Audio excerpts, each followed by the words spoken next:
So these visuals coming to us live courtesy of the public broadcaster. What you're seeing right now is a solemn procession on the way to Winnie Madikizela-Mandela's house. It is the funeral procession that is taking her mortal remains back to the home where she lived and died in Soweto. Right now we're seeing this cortege travel through the streets. It's taking quite a long time indeed.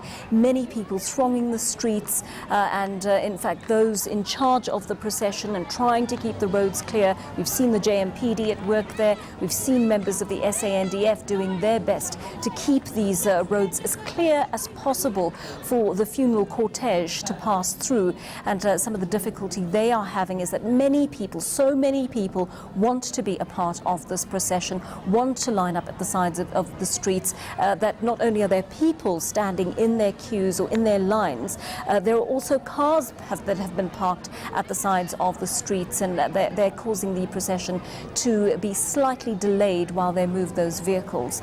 So people ululating in the streets as well. We've seen a wonderful mix of both the commemoration of Winnie Madikizela-Mandela's life in terms of melancholia spilling out in the streets over the last few days, but we've also seen celebrations of her life. We've seen singing, we've seen dancing, we've seen ululating in the streets. As Africans, there is a mix of expression in paying tribute to the life of a struggle icon of this nature.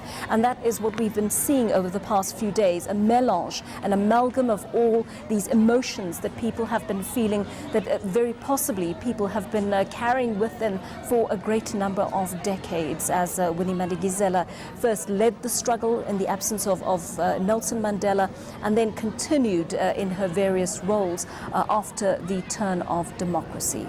We're going to stay with these visuals right now and allow you to soak up some of what is being felt in the streets of Orlando, Soweto.